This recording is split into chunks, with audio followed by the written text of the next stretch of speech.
iyo turi mu bubyutse Imana iduha amagambo abisi batabasha guhagarara imbere yayo. Ariko abantu bisi ubundi bashaka ko tuba abanyantege nkeya kugira ngo batumanipire badutere komande gutya.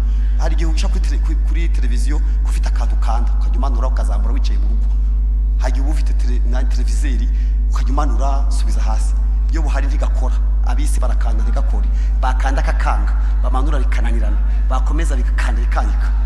Ariko iyo nta bubyutse buhari isi igenda iterekomanda niyo ituyobora uko tubigenza. Niyo mpamvu dukeneye iki? Ububyutse. Mpamvu y'ubwoba ngarandoga ngarabafite yoroza imyenda yanjye yoroza ibikinga ngibiki ngo yabitwaye. No, ibimenyetso bigumana n'abizera harimo kurya uburozi ntugire icyuba, harimo kubukandagira, harimo kubikoherereza ndebe icyo bibatwara. Amena. Hari amakuru nafitiye ibimenyetso ntizeye wenda abadamu bamfasha kubuzansubiza.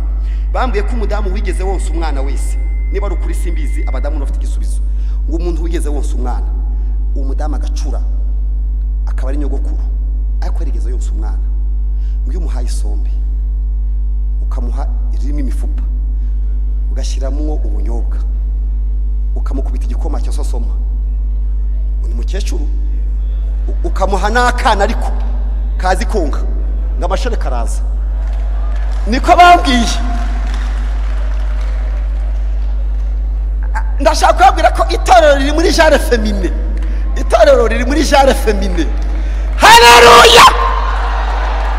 Iri torero rikeneye isombe yo mu mwuka, rikeneye ibirungo, rikeneye igikoma, naho ubundi imiyoboro y'umwuka wera irahari. Imiyoboro y'umwuka wera iri muri twebwe. Hari amashareka ari muri twe. Iri torero rifite imiyoboro. Ni ibiryo gusa rikeneye. Ni ibiryo gusa rikeneye nta kindi. Naho ubundi abantu barahangaha ibyo bintu tuvuga barabyumva. Bamwe muri mwe birahari. Murumva ibimenyetso birahari. Birahari. Twakongera tukonsa. Twakongera tukonsa. Ubukecuru bwadushyiraho. Imana yadusazura.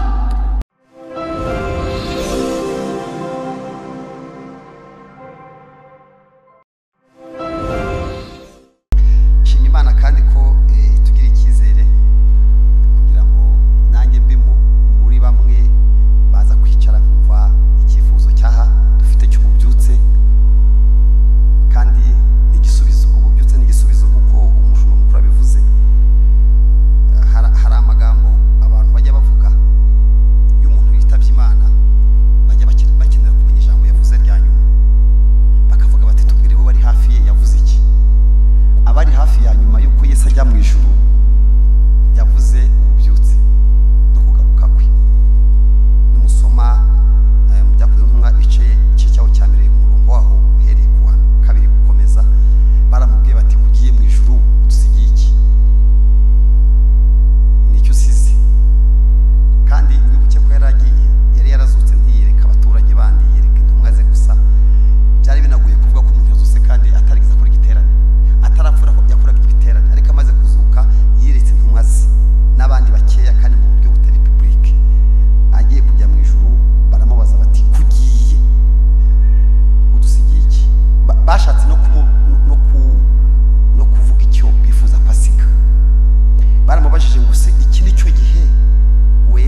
kirere cyangiritse.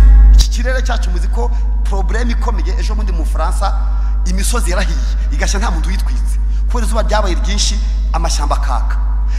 No mu Bwongereza byarabaye bakira kuri dogere 40 z'ubushyuhe. Ariko Bibiliya yatubwiye hano badusomeye ngo abantu bitirirwa izina ryanjye niba cya bugufi bagashaka mu maso hanjye nzabakiriza igihugu. Ngo nindamuka nkinze ijuru, niba Imana ikinga ijuru n'ikirere kimeze kura cyamaze kwangirika twagisengera. Nukuvuga ngo ububyutse ni igisubizo cy'isi. Niyo mpamvu rero dukwiye kubifata katari ikintu gito, ni ugutanga umusanzu ukomeye cyane. Ububyutse buzana amahoro. Buri amahoro abantu baza amateka, abanyamerika babirabura n'abazungu ntibasangiraga, ntibavuganaga. Imana igiye gukora igitangaza izana ububyutse buhabaye abirabura babacakara bagiye guhinga ibisheke. Ububyutse buje bufata abantu bose bumva babaye abana b'Imana, bagira amatorero y'abazungu n'abirabura arahura, ku buryo ububyutse igisubizo kitabonetse muri oni kitatanzwe n'izindi nzego, ububyutse bwaraje buhuza abantu. Amena. Hari ingo nyinshi zisenyutse hano, usanga abantu birirwa bavuga ngo urugo rwanjye rurahiye. Izi ngo zimeze gutya, mubona ingo zimeze nabi. Ububyutse bushobora gutuma umugabo n'umugore bayendaga gutandukana, umwe abona undi ari umwana w'Imana bakuba ku rugo rwabo kubera ko haje ubuzima mu rugo rwabo.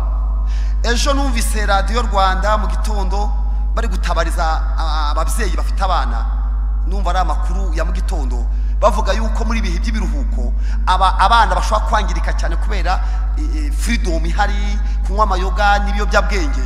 Ariko buriya niba ari abantu bajya mu bubyutse bikabaryohera ni abajene. Urubyiruko burya ububyutse bubabera bwiza, bafite imbaraga z'umubiri, bafite n'igihe cyo gukorera Imana. Ndashaka kubwira ko ububyutse rero twatanga umusanzu ku gihugu no ku isi no ku karere no kuri Afurika duciye mu nzira y'iki y'ububyutse.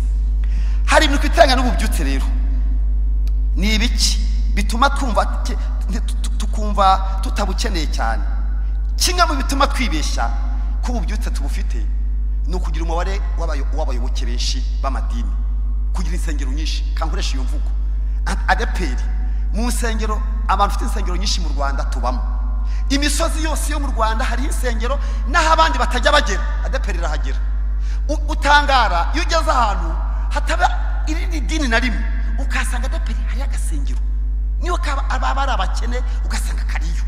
Bigaragara ko Imana itanze ububyutse mu itorero rya Pentecote iki gihugu cyakira. Hari umuntu umwe wavuze ngo abanyarwanda bane yo bahagararanye pari hazari, abantu bane bahagararanye, ngo umuntu umwe bari umukristo muri ADEPR.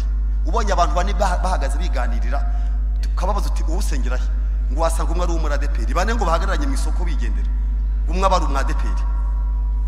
Bigaragaza yuko dushobora kuba igisubizo niba mu bantu bane bahagararanye ubatunguye umwe asengera iwacu, bivuze ko dushobora kuba igisubizo.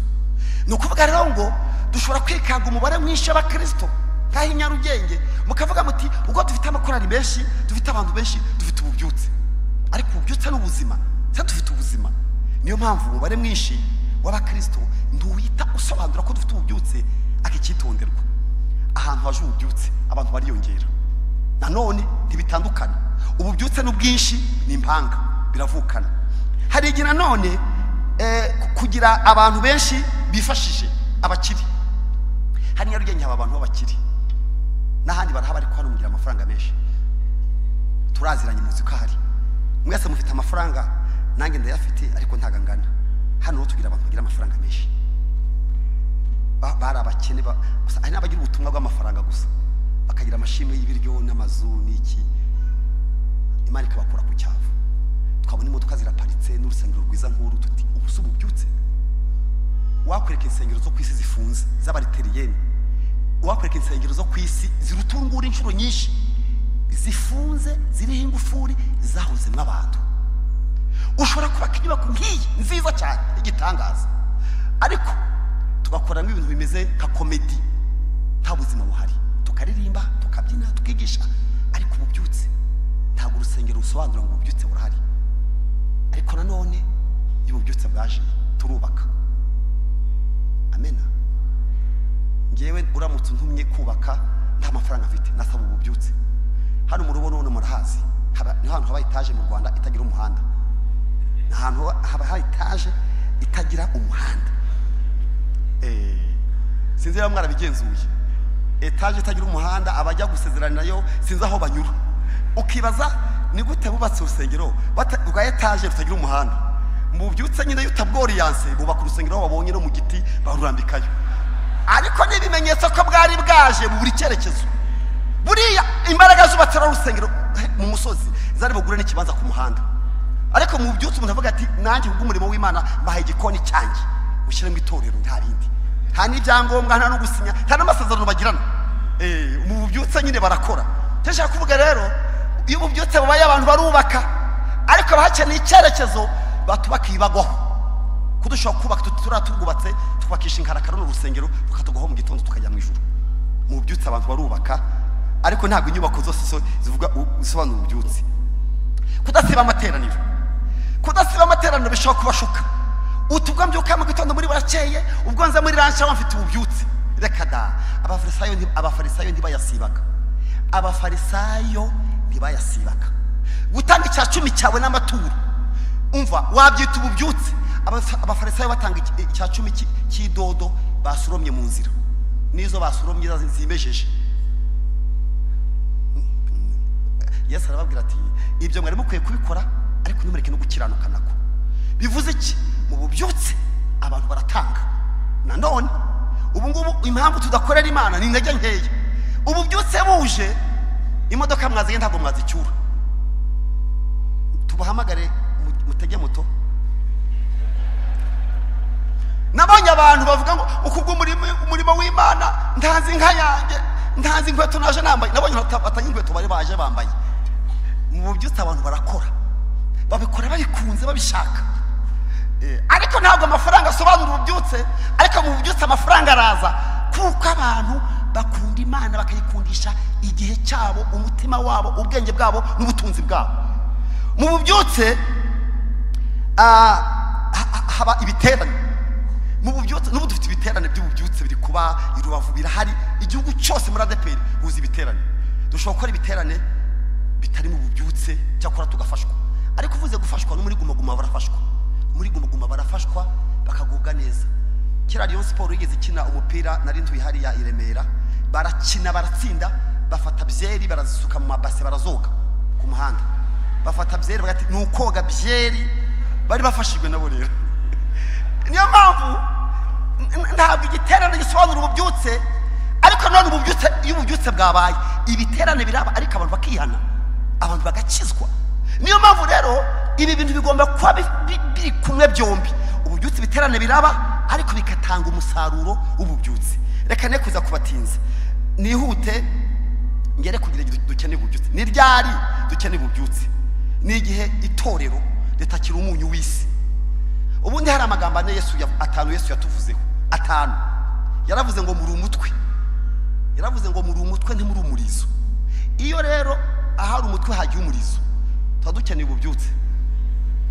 Umurizo aho uba murahazi, n'umutwe aho uri murahazi. Yaravuze ngo nzabagira umutwe, ntabwo nzabagira iki. Imana izi umurizo ikamenya n'umutwe. Yaratubwiye ngo ni ku mutwe. Yaratubwiye ngo muzaba umunyu, egal influence. Umunyu sadiri ni ukuvuga ngo muzagira influence muri societe. Iyo itorero ritagifite imbaraga muri societe ngo rihinduke igisubizo, haba hakeneye iki? Ububyutse. Ngo muzaba muri umudugudu wubatse ku musozi, ntabwo ari mu kibaya mu gishanga hano muri Nyabugogo, ni ku hejuru gusa. Muzaba wubatse hejuru. Irya gatatu aravuga ngo muzaba muri inzandiko zisomwa n'abantu bose. Angara aravuga ngo kandi muzaba umucyo w'isi. Ikimuri kirisi ni ibintu bitatu: ni ukwezi, ni inyenyeri, n'izuba. Muzaba muri abasitari, muzaba muri inyenyeri, muzaba muri umucyo, muzaba muri izuba. Iyo mubona wowe aho wirirwa, mufite aho mwirirwa, nanjye mfite aho mba, abantu bakubona babona uri igisubizo, babona uri umunyu, babona uri umucyo, babona uri izuba, babona bamurikira. Iyo itorero, iyo umuntu ku giti cye, iyo itsinda ritari igisubizo muri societe, haba hakeneye iki? Ububyutse. Ikindi, hari ibimenyetso byo gusinzira nabyo birahari. Ubona abantu bahunikiriye bafite ibindi bari gutekereza, ariko Yesu agiye kuza kandi ari hafi. Dukeneye ububyutse ngo bakanguke bitegura kuza kwa Yesu. Yesu agomba kuza dukangutse tudasinziriye. Hari ibindi bimenyetso bigendana n'abizera. Kino gihe usanga abantu batinya amarozi, ariko mu mujyi ntabwo bibayo, biba iwacu, biba mu byaro. Nta muntu w'umusirimu w'inyarugenge wavuga amarozi asa nk'amwe. Bibi yongiye mu biturage, yongiye iwacu niyo biba, ntabwo biba mu mujyi. Nta ngarabufite.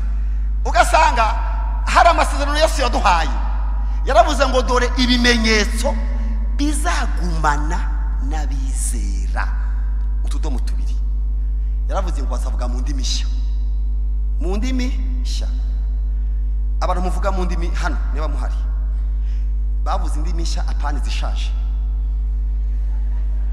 Apana izishaje, ni indimi nshya. Usanga umuntu afite ururimi rumaze imyaka rudahinduka, usubiramo inyuguti zimwe. No, bazavuga mu ndimi nshya. Ndashaka kubabwira ko mu mwuka umuntu ajyamo mu bwiza ajya mu bundi. Bazavuga mu ndimi nshya. Ugomba kuvuga ururimi rushya. Umuntu atera imbere mu kuririmba, agatera imbere mu gusenga. Ni gute wowe waguma mu rurimi rwa zamani, kaguma mu ndirimbo ya kera? Indirimbo nshya, muririmba indirimbo nshya, zaburi nshya, yerekwa rishya, ibintu bishya, ndarimo ikintu gisha.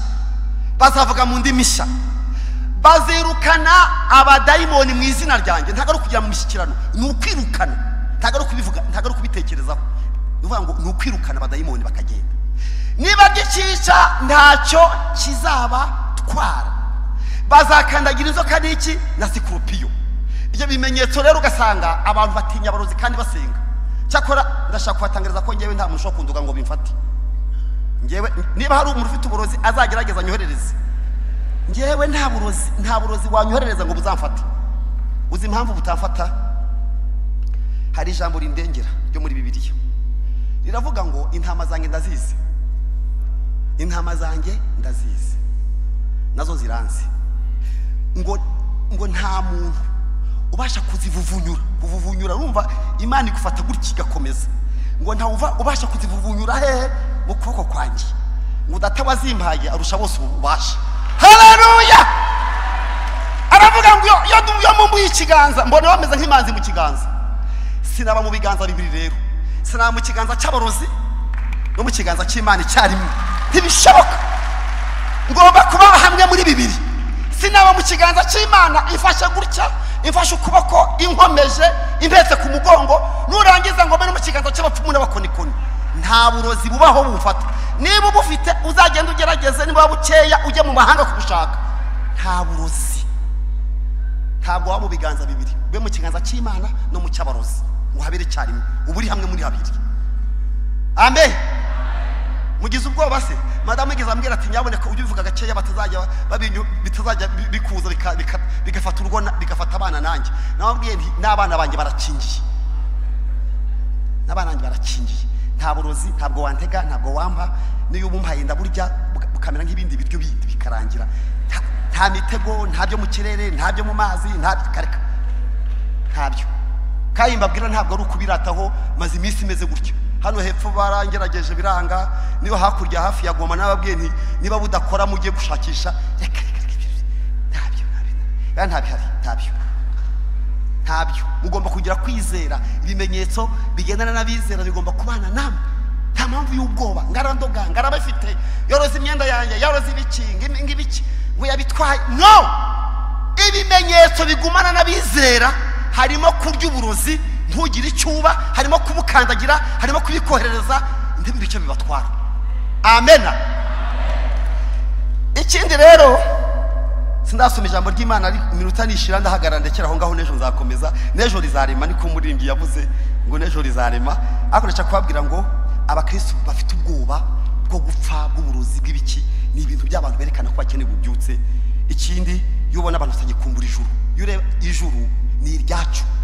Ejo hari gitifu turi kumwe tubwira ijambo ryiza, yaratubwiye ngo mujye twari mu giterane kuko twaterane mu murenge. Noneho aratubwira ati bakristo rero mujye mukorera Imana nk'abazarijya mu ejo, ariko mukorera isi nk'abazamaramo imyaka 100. ashaka kuvuga ngo ujye ukiranuka nk'uyu munsi uzi ko Yesu yaza, ariko nukorera isi uyikorere uzi ko uzatindamo, rusanatinda nta kibazo. Dukwiye gukumbura ijuru, tujye tuzagikumbura ijuru, dukeneye ububyutse. Hanyuma reka nsome ijambo ry'Imana ry'uyu munsi, ariko dukeneye ububyutse buhindura ubuzima bwacu. Ijambo ry'Imana nshaka ko dusoma tukarisorezaho ni ibyakoze n'intumwa igice cyaho cya 14 umurongo wa 18. 14 Yohana 18 haranditse ngo, Yohana 14 umurongo wa 18 haranditse ngo, ubutumwa bwiza Yohana yanditse 14 umurongo wa 18 haranditse ngo, sinzabasinga nk'imfubyi ahubwo nzazaho muri. Ndi mu gusoma Yohana 14 umurongo wa 18, sinzabasiga nk'imfubyi ahubwo nzazaho muri. Hasigaye umwanya muto, abisi ntibabe bakimbona, ariko mwebweho muzambona, kuko ndiho namwe muzabaho. Uwo munsi muzamenya yuko ndi muri Data, namwe mukaba muri nje, nanjye nkaba muri mwe. Mwumva ukuntu ibintu bivangavanze biryoshye. Uwo munsi muzamenya yuko ndi muri Data. Iyo Umwuka Wera yaje dutangira kubona Imana. Uwo munsi muzamenya ko ndi muri Data, namwe mukaba muri nge, nanjye nkaba muri mwe. Ubwo se bakoroga bagukuye he? Urumva uboneka se ubura cyariho kubibera ahantu. Muzahana Imana yabise itorero hejuru y'ubutware bwose, imbaraga zose, y'ubwami bwose, y'ubushobozi bwose, tubitse ahantu tagari nahangaha. Dusa nk'ababinaha, ariko ibyahonga byacu ntabwo binaha mwisi. Ubugingo bwacu burindiwe ahantu hakomeye. Yesu yaravuze mwuka naza rero muzamenya ko ndi muri Data, Data akaba muri nge, namwe mukaba muri ngewe. Nzaba ndi muri mwe, muri nge, ndi muri Data. Iyo Umwuka yaje dutangira kubona Imana. Nkuko rero babitubwiye, ububyutse busaba ikiguzi. Ikintu gihenda nk'ububyutse bisaba ikiguzi. Nta hantu haba ububyutse abantu badasenga. Nta hantu ndabona na hamwe haba ububyutse abantu badasenga. Ibyo tuzaganira ibyo bita gutitiriza kugeza igihe habaye ikintu. Ububyutse ntubaho abantu badasenga. Icyo ni kimwe mu kiguzi cy'ububyutse. Ububyutse ntibubaho kandi abantu batihana. Abaririmbyi mu mbabarire muri hano nararirimbye nabaye perezida wa korali. Nge nayoboye korali n'ubira hari. Uzajye kuyibaza kuririmba inzi icyo bivuze. Iyo ureba ububyutse budahari, ibintu byose biba biri mekanike, biba bivunanye, birimo danse, birimo geste, birimo utuntu. Ariko iyo ububyutse bwaje biraryoha. Muzaririmbe mwuzi Umwuka Wera, mwumva ukuntu biryoha. Habe namwe mukoma amashyi. Abantu bamaze kuririmba mu byutse ntibakoma amashyi, ahubwo baruzuzwa. Buriya amashyi ntabwo ariyo. Amashyi nasanzwe n'ahandi no muri guma barayavuzaho. Mu bubyutse ntaho ukoma amashyi, ahubwo yuzura Umwuka Wera. Icyo kintu gitumye ukoma amashyi kiragufasha. Ntabwo amashyi simbabuje kuyavuza, ariko mu byutse nibuza nimuzongera kuyavuza. Niho muzabona ikinyuranyo cy'ububyutse. Korali zacu Besareri, korali Agape, korali Worship Team n'izindi zose ziri hano n'abandi bazaririmba ku munsi w'ejo. Dukeneye ububyutse. Iyo budahari dukora ibyo bita guhitinga, kumenyekana, hiremo kakaririmbo ndiraga korasi tubemeze dukora uduki. Iyo ububyutse budahari abantu baremekana ibindi bintu bijya gusa nkabyo. Ariko nimureke ibintu bya tekinike na mekanike, duhamagara Umwuka Wera abyoroshye. Iyo ububyutse budahari gutanga biravuna, abantu bagatanga bigoye.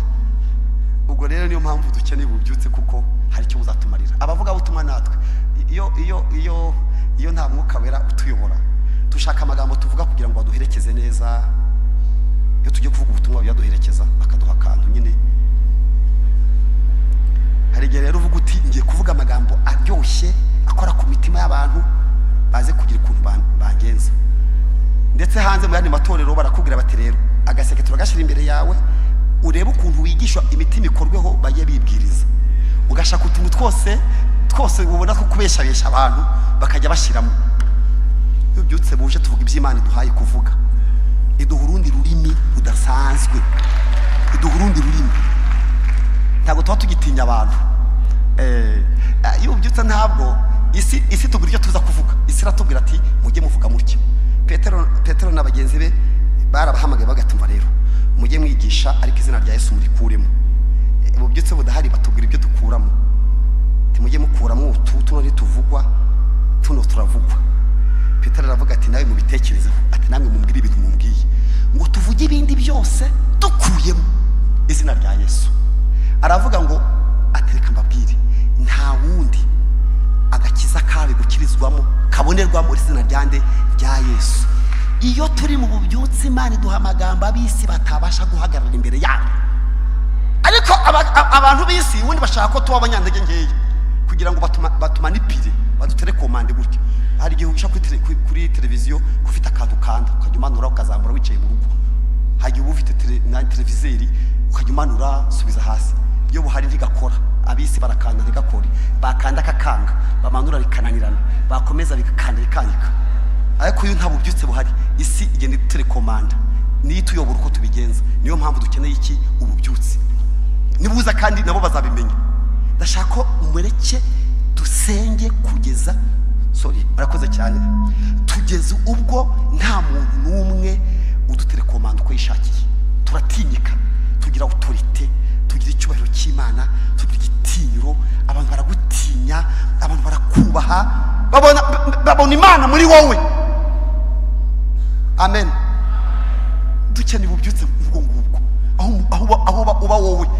Hari igihe umuntu ataba we ukaba ukundi umuntu ashaka ntuba uko Imana ishaka. Mu bubyutse rero uba wowe, uba wowe, personality yawe ukayirinda, ukaba wowe, ukagira ubudahangarwa, ukaba nk'ikinyabiziga ndakumirwa.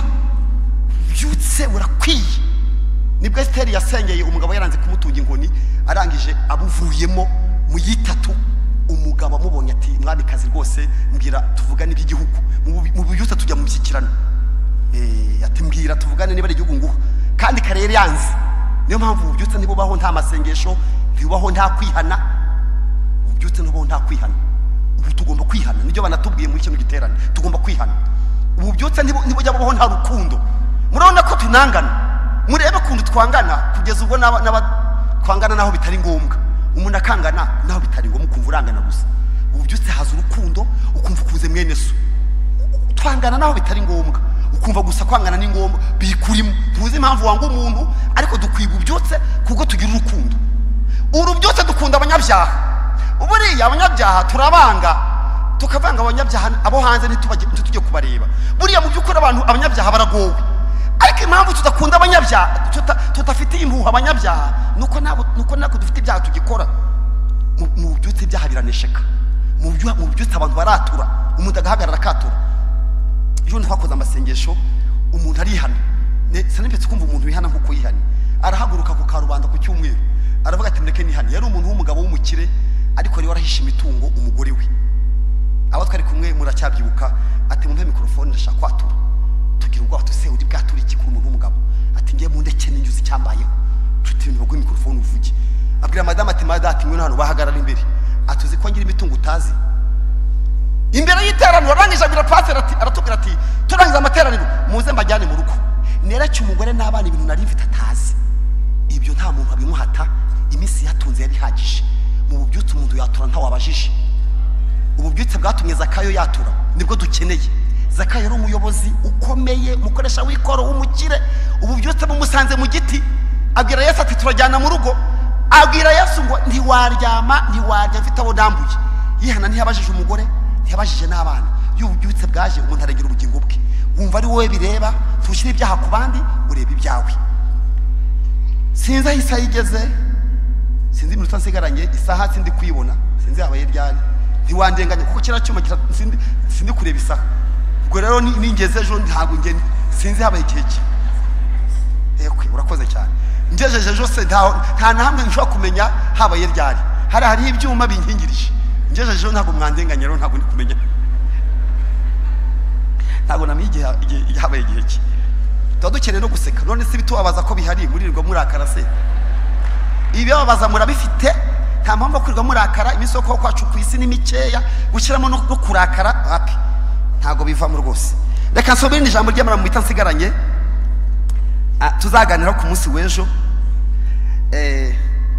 Haranditse mu bice 4 mu gitabo cya 2 cy'abami, haravuze ngo bukeye umwe mu bagore b'abahanuzi asanga Elisa aramutakambira ati umugabo wawe ari umugabo wawe umugaragu wawe ari wo mugabo wanjye yarapfuye kandi umwishyuza, kandi uzi ko umugaragu wawe yubahaga Uwiteka, none umwishyuza araje arashaka kujyana abana banjye bombi ngo abagire imbatazi. Elisa aramusubiza ati none nkugirire nti? Ndi gushaka icyifuzo dukura muri iri jambo. Mbwira niba hari icyo ufite imuhira. Nawe ati umuja wawe ntacyo mfite kiretse utuvuta, agaherezo kutuvuta. Aramubwira ngo genda utire ibintu birimo ubusa mu baturanyi bawe bose, ako ntutire bike, maze winjirane mu nzu n'abana bawe, ukinge utwo tuvuta udusike muri ibyo bintu byose, ikintu cyose uko cyuzuye ukibike. Nuko amusigaho yinjirana mu nzu n'abana be, arakinga, bamuzanira ibyo bintu asukamo. Nuko ibyo bintu bimaze kuzura, abwira umuhungu we ati ongera uzanire ikindi kintu. Nawe aramusubiza ati nta kindi gisigaye. Uwo mwanya amavuta arorera kuza. Amen. Icyo namaze kumenya, ikibazo si amavuta, ikibazo ni ibibindi. Ndashaka ko dusengera muri iryo jambo. Ikibazo ni ibibindi, ikibazo ni imitima, ikibazo ntago ari umwuka. Maraki yaravuze ngo Imana ifite umwuka wisagutse, yabuze aho gushyira. Imana ntifite ikibazo cyo gutanga ubuntu bwayo, nicyo batubwiye. Mu ijuru hari amasiterine y'ubuntu bwinshi bw'Imana. Nasomye inkuru za Nowa, nza kumenya ko Imana igira amarobine atazwi, hari ibintu by'Imana bikinze. Mu gihe cyo kwa Nowa, Imana yafunguye ibintu byo hasi, sinzi ko ibigira nabyo, naje kubimenya ko ibifite. Hari ibintu by'ibivane binini, abaze ibintu bijyanye n'amazi, habaho ibivane binini. Mu gihe cyo kwa Nowa yafunguye ikivane, hari ibintu Imana yafunze bihari by'ibizi byinshi, iravura, ifungura n'amasoko yo mu ijuru. Imana yaduhamagaye, ifite umwuka wisagutse, yabuze aho iwushyira. Uyu mugore mubonye ko agiye kwa Elisa, agezeyo ikintu cyantangaje, ntabwo Elisa yamuhaye amavuta. Nusoma neza, yari afite ikibazo cy'umwenda arimo, hanyuma abwira Elisa ati umugabo wanjye ari wo mugaragu wawe yarapfuye, umwishyuza araje kunjyanira abana, none ndagira ngo mfashe. Elisa aramubwira ati nta mavuta nguha, ati ahubwo ayo ufite niyo ari buzamuke. Genda ujye mu nzu yawe wikingirane, utire ibibindi birimo ubusa, ntutire bike, usenge, cyangwa se ujye mu nzu amavuta araza.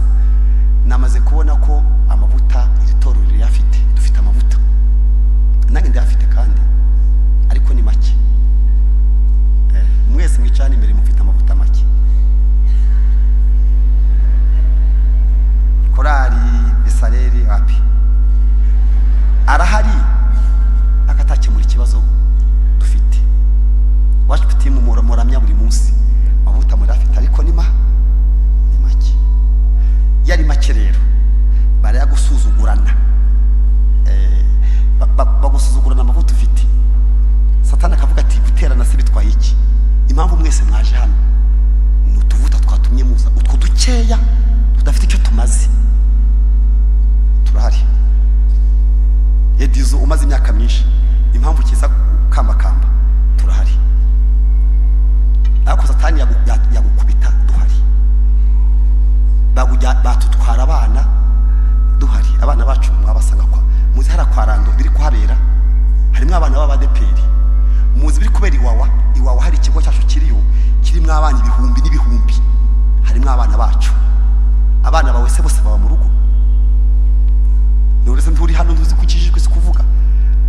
Amavuta atuma kujyana abana, agakiza gatuma urugo rusenyuka, katakubuza kwiba no kubeshya. Ayo mavuta kayo arahari. Amavuta kuko impamvu hari impamvu mwatse n'urusengero, ariko mwene ubwoko bw'aya mavuta barayagusuzugurana. Mureke rero tuvuge ngo turabyanze, twaza gasuzuguro k'abadayimoni. Uyu mugore ndamukunda, uyu mugore muri Bibiliya, uyu mugore ni itorero, uyu mugore ni umukirisitu, uyu mugore ni umugeni wa Yesu. Yari umugore arangije arapfakaye, bagiye kumutwarira abana, ariko ikintu namukundiye kimeze nk'icyo Nyarugenge yakoze, yabwiye utwara abana ngo patiente, umpaye akanya. Muri mbere aravuga ngo akanya Yesu nze nkwegere, ndagira mugire ibintu mwanga. Yaravuze ati mbabarira, mfite ikibazo ariko makanya.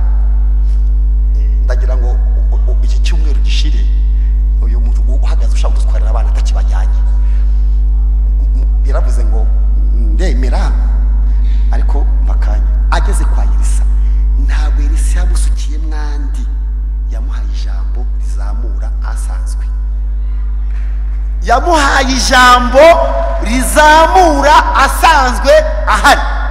Iri torero turimo rya Pentekote, muzabwira Satani yuko tutashiriwe, dufite ibishirira, dufite umuriro uravumbitse, ariko urahari. Iri torero rya Pentekote mubona gutya rizatungura abantu benshi.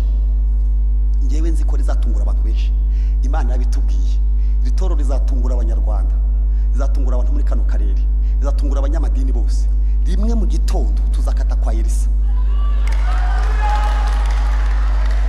Tuzakata kwa Elisa, utitegereje intege nke azibure. Hari igihe ibinyamakuru byandika bizabura icyo bitwandikaho, kubera ko ntabwo twashiriwe, ntabwo byaturangiranye, ntitwaramura amaboko. Abantu bazi bya business na economy bavuga yuko umuntu atanga tini namba y'ubucuruzi ko yahombye iyo nta banki yamugirira icyizere ngimuhe credit, imuhinguzanyo. Ishobora kuba ndi gucuruza ngasigarana amakarito. Iyo mudacuruje muri boutique akenshi murasigarana umunyu, amajyani, amakarito n'ibibiriti, nibyo bisigara muri boutique. Ariko ushobora gusanga afite ibibiriti nanashiriwe, narangiza ukajya useka gusa kuko ubona mu ibibiriti n'amakarito n'amajyani. Ngakata kwa Elisa kuko mfite wiki icyizere. Ndashaka kwabwira ko iri torero Imana irifitiye iki icyizere, nawe kandi gufitiye iki icyizere. Niyo mpamvu rero tudashobora kurambura iki amaboko ngo tuvuge ngo byararangiye, ngo karabaye. No, Imana idufitiye iki iri torero, Imana ifitiye icyizere, ntabwo byaturangiranye. Hari amakuru ndafitiye ibimenyetso ntizeye, wenda abadamu bamfasha kuzansubiza. Bambwiye ko umudamu wigeze wonsa umwana wese, niba ari ukuri simbizi, abadamu bafite igisubizo, ngo umuntu wigeze wonsa umwana, umudamu agacura akaba ari nyogokuru, ariko yarigeze yonsa umwana, ngo iyo umuhaye isombe ukamuha irimo imifupa, ugashyiramo ubunyobwa, ukamukubita igikoma cyo sosoma, ni mukecuru, ukamuha n'akana ariko kazi konga ngo amashore karaza. Niko bambwiye. Ndashaka kubabwira ko itorero riri muri genre féminin, itorero riri muri genre féminin.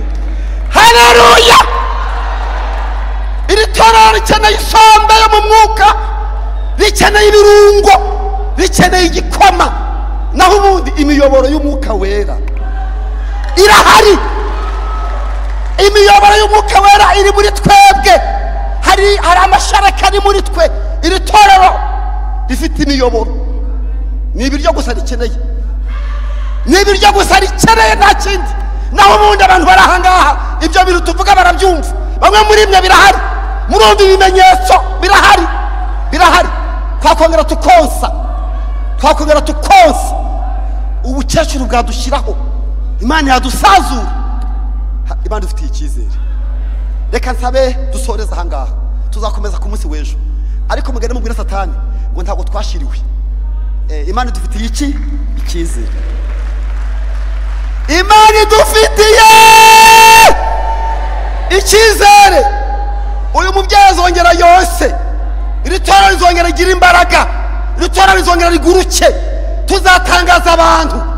Nimukomeze muri hati isombe gusa ryo mu mwuka, muri kubita igikoma na sosoma gusa, muzatangarira Imana. Imana ibaho umugisha.